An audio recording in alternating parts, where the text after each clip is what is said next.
With the Africa Rising narrative about the growth of Africa, one sector that stands out and seems to embrace the theme rising is the tech ecosystem. Today's guest is a key stakeholder in Nigeria's tech ecosystem. Nkemdilim Begho is a CEO of FutureSoft Inc. and has won several awards around Africa for her works and impact around her craft.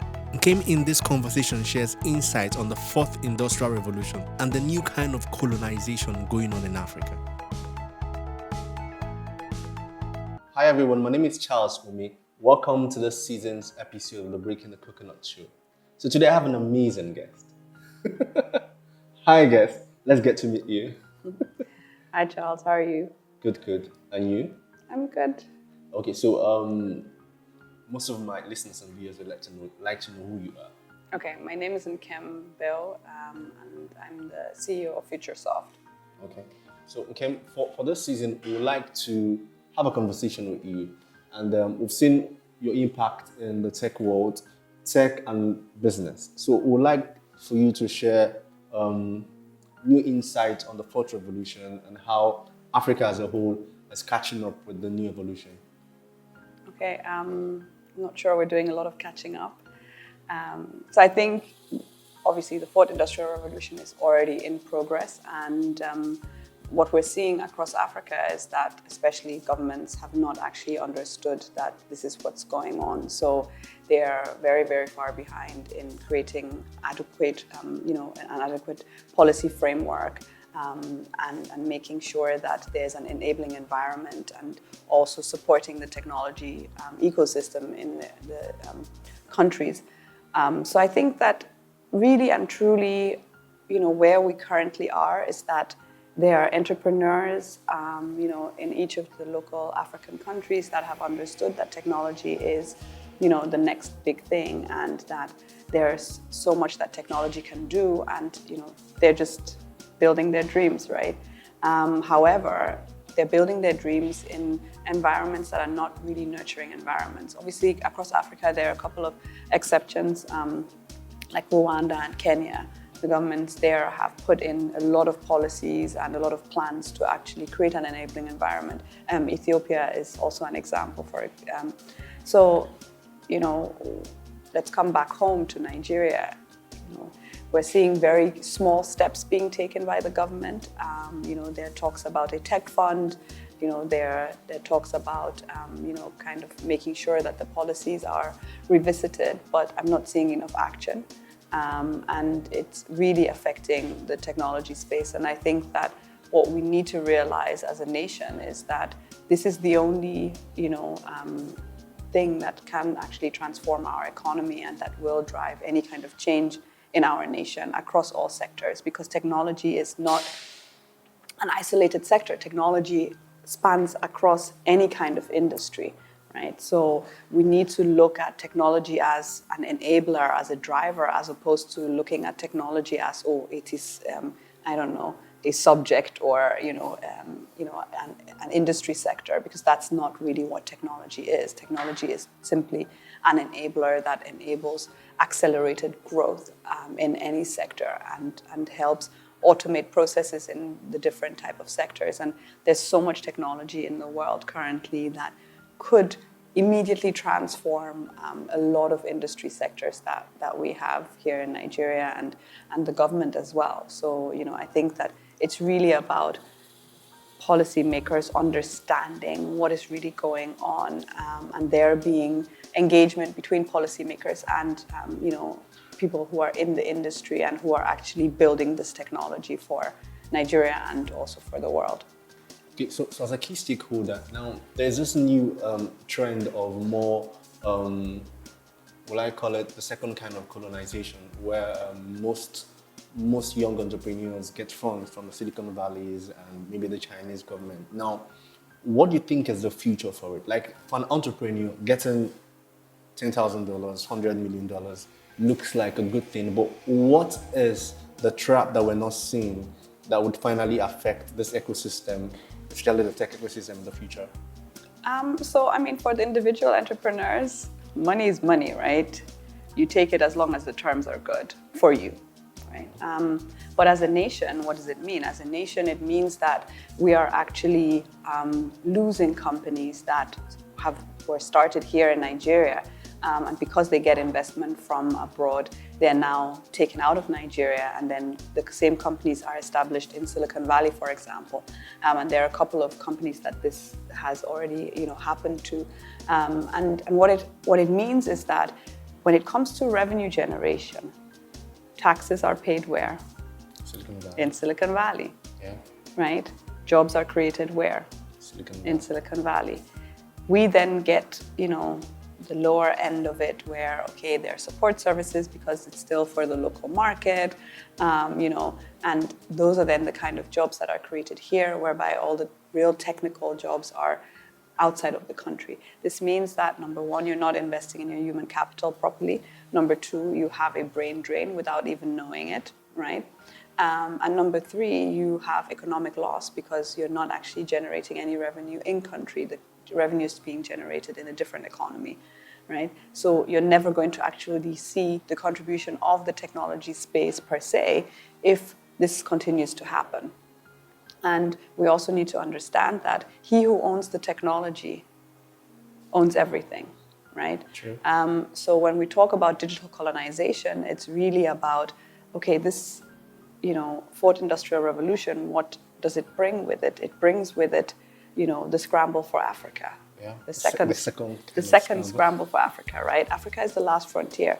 And, we're bartering everything that we have for nothing again, right? And I find it very, very sad that this is happening. And the main reason why it's happening is because if I'm an investor from Silicon Valley and I come to Nigeria and I want to give you, let's say, $1 million for your company, right?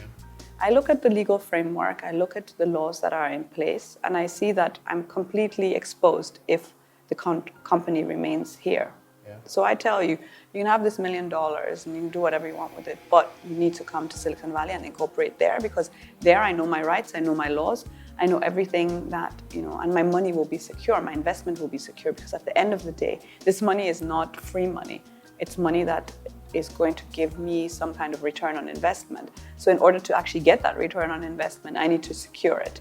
And the only way that I can secure it is by making sure that the laws that are in place actually protect everything that this company is creating, right? And if we do not have proper intellectual property laws, we do not have,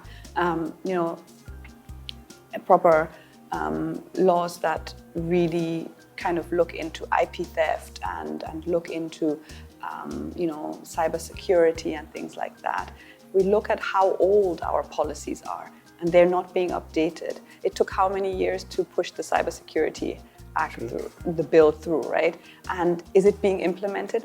Not really. Because they're not aware of it. It's not, I think those that push the law don't know too much about it. I think the main problem is that we have not, as a country, identified that technology is going to be what will transform us. If we did, then we would prioritize it and we would make sure that policymakers actually understand technology, or we would say, you know what, let's engage with the actual stakeholders in the technology ecosystem and make sure that they advise us and that they are the ones that create the policies and help the government, put things in place. Because one thing with technology is that it's a very short window, right? Yeah. Technology ownership is going to be determined in the next 5 to 10 years.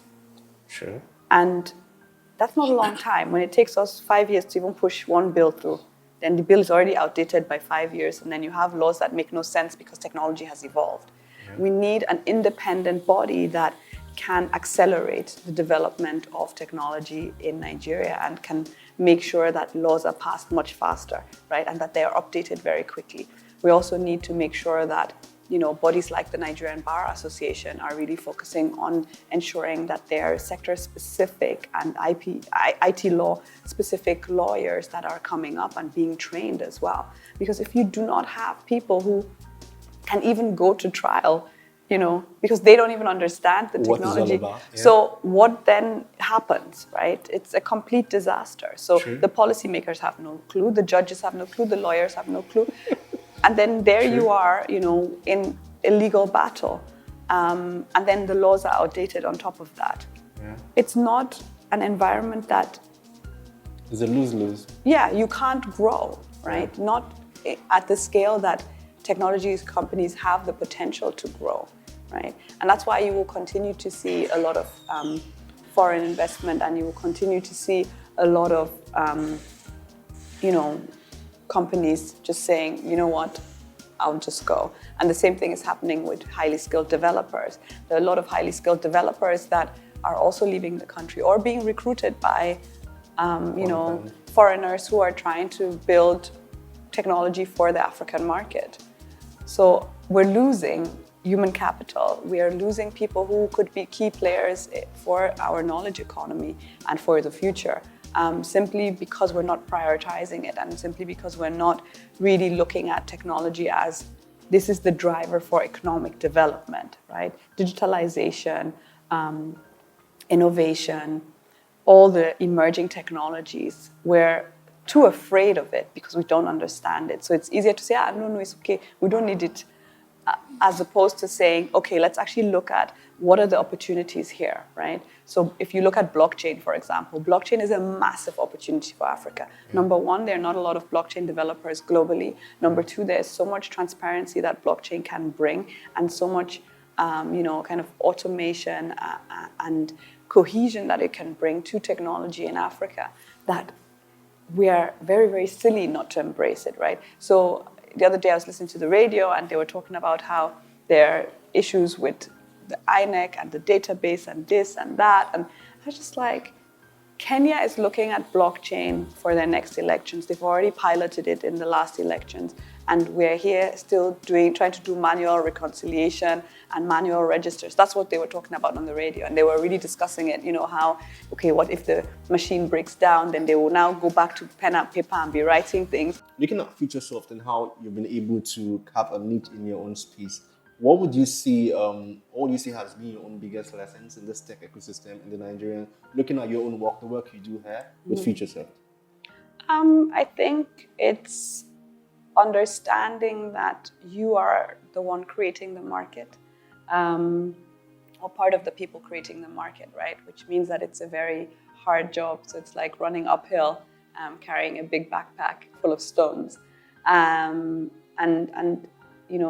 It just means that you're constantly pushing boundaries. You're constantly trying to introduce people that really don't want any technology to new technology, right?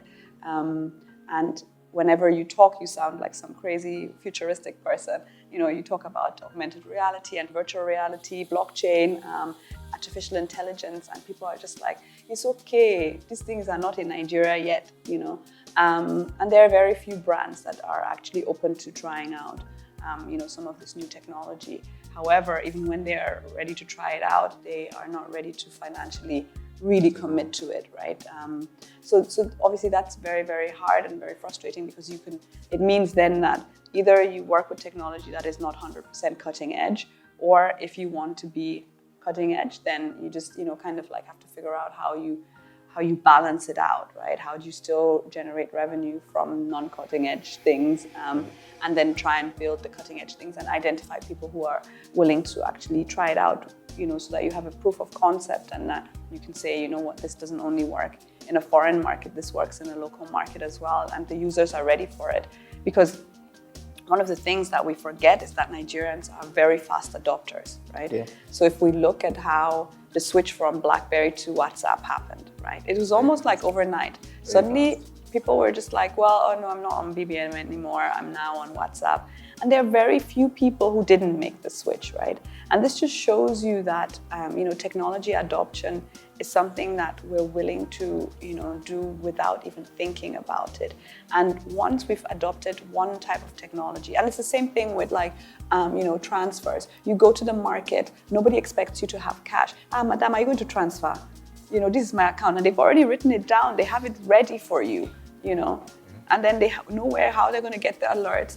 They know everything. So at the end of the day, this is technology that in other parts of the world doesn't even exist, right? USSD codes being used to transfer money is something that is very unique to Nigeria. And, it's actually quite amazing technology because, number one, it's highly secure. Number two, it's so convenient and it's fast and it's easy. It's on your phone. You don't need to really do anything. You don't need to log in anywhere. And that just showing people that in a short span of time, it's gone down the pyramid, right? So we always assume that, technology adopters are people who have lots of money, they've traveled abroad or, half the time live abroad and then come back. But that's not true. Technology adoption goes for everybody, especially when there is some kind of economic or financial gain that they can get from it, right? So for example, there's a guy who sells curtains. And one day I was talking to him and, he said, he was taking pictures of some curtains. And I said, what are you doing? And he said, he needs to email them to one friend of mine that I introduced him to. I said, Chinedu, you now have email. He said, the lady said that I should send it by email. So I went to go and open email. I said, that's Chinedu. Yes. Yeah. Has to be an Igbo guy, come on. There has to be an Igbo guy. Exactly. So, and that just shows you that he was like, I don't know what email is, but as long as it solves my problem. If I'm going to sell, I will find a way to make an email and, be able to send it. And he didn't have an email address before that, and it was simply because he was interacting with someone who was like, I don't want these pictures on WhatsApp. I want these pictures in an email. So please put them in a file, send it to me in an email. And then I can now forward it to whoever else needs to see it to make decisions, right? And that just shows you that any kind of technology, once the individual actually sees the gain that they can get out from it, right? Either money that they can save, money that they can make, or time that they can save, right? When we look at, WhatsApp, being able to do video calls, being able to do, chat and things like that, it's saving so much time and it's actually bringing so much more economic value. And it's such a basic technology, right? And in other places, it's not doing the same thing because things already work, right? If we look at, kind of the new apps that have launched, the GoCada, for example, right? These are things that, such a simple concept, right? It's Uber for Okadas, but at the end of the day, you're catering for a whole demographic, and people are now using it to pick things up and send it to a different place because they're like, well, now I can track it. Before, I would never give a random Okada guy, here, take this, I don't know, document to Charles and give it to him. No, because I don't know whether this Okada guy is going to actually take it to Charles. But if on my app, I can see exactly where you are, I know your name, I know your number, I can report you to somebody, then there's suddenly trust, right? And then I can suddenly use that service for something completely different that it's not actually instituted for, right? And I think that this is the power of technology, right? And the things that I've just mentioned are the technology at its simplest, right? True. So technology adoption is not something that, we're not going to do or afraid of, but it's something that we will do very quickly. So it's just about, are we building capacity to actually build technology, right? Do we have universities that can even train any kind of world-class computer scientist, programmer, developer, No, we don't, right? So that's where, for me, the fundamentals is to build a foundation that the technology ecosystem can actually build on. Looking at Nigeria, this is 2019 and going forward. Now, we've evolved, irrespective of what we think. I think looking at the last time I had a conversation with you, and now I've seen the evolution of most entrepreneurs and businesses. However, like most of the challenges you've mentioned, what do you think? I'm more concerned about this free money and the effect of free money on the young entrepreneur. How has this free money, aside the effect it has on the Silicon Valley, how has it really helped young businesses in this ecosystem? So I think, for the entrepreneurs, the money, so some of it has been free, some of it has been equity, right? So it's not all free, especially the bigger ticket sizes, right? And I think there's less and less free money really floating around. I think free money kind of was a lot 5 years ago, but now it's kind of like people have learned their lessons. They know that if you throw $10,000 at an idea, you're not going to get a lot of traction out of it. But if you throw $10,000 at a minimum viable product, then you'll get more out of it, right? So I think the mindset of investors has evolved. The mindset of entrepreneurs has evolved as well. There are more and more serial entrepreneurs as well who are going into business. So they already know investors. They already know what doors to knock on. They have a track record of successful businesses or products that they've built. that they can, kind of show. So I think that, a lot of so if we maybe take the last 5 years, there was a lot of grant money, there was a lot of competition money, there was a lot of seed funding that was, kind of easy to get. And I think that money really helped, kind of make tech exciting, right? And make tech cool and get more people interested, because see, Charles is now a millionaire, and, all he did was build an app. So let me think and really see what kind of app can I build. And then maybe I'll go to Charles and he'll tell me who the developer was that actually built the app. And then I'll figure out how I can use the same developer or a different developer or whatever, right?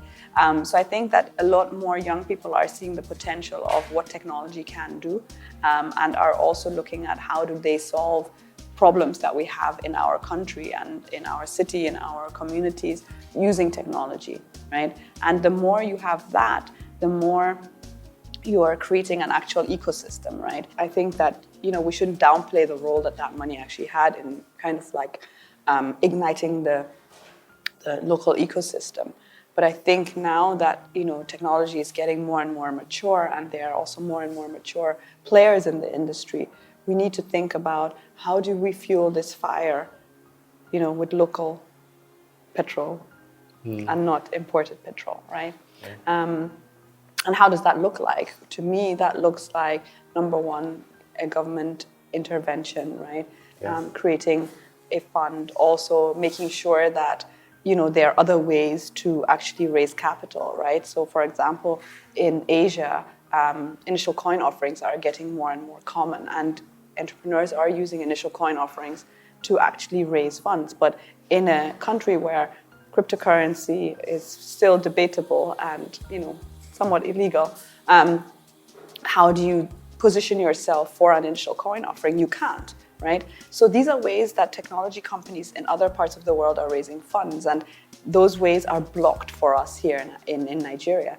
Another way is to also make sure that you incentivize local investors that invest in technology. The government could easily say, if you invest in a technology startup or mature technology company, in order for that company to scale, you will get a tax break, right? Yeah. Good. If they do that, there will be a lot more focus on technology, a lot more investment in technology. Also making sure that they're allowing local VCs to really thrive and to help them actually build their portfolio, and make sure that, there are banks that can give them backing, that there's actually funding that they can get from somewhere, right, in order to actually put their funds together. A lot of local VCs still have money that comes from abroad. So it's still the same thing, but it's not like we don't have money in our own economy. We do. We just need to find models that actually work for us, right? Also, you could say, okay, if you can't do an initial coin offering, you can do an IPO, but the criteria of doing an IPO are things that, technology companies currently cannot meet, which means that the stock exchange also needs to look at how do you review these, entry requirements to make sure that you reduce the barriers and you reduce the obstacles cross-board to make sure that, technology companies are able to raise funding, and that funding is locally available, right? And that you really put,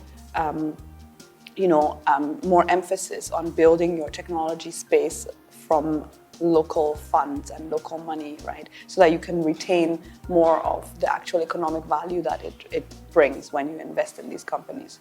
Okay, you're going to start breaking the coconuts in the language. All right, I'll say it in German. Ich breche die Kokosnuss. Okay, good. Thanks, Nkem. Thanks for your time. Thanks for sharing this 30 minutes with us. The idea is that for anyone in the tech ecosystem that listens to this, they'll be able to learn. I've learned a lot. And I hope that this will trickle down to the ecosystem. I'll make good use of it. But before you leave, I want to show you something. Okay, lovely. Yeah. So we have this gift from us to you. Maybe you open it. Oh, wow. You did this just now? Yes. That's amazing. Can I hold it like this? Does it look like me?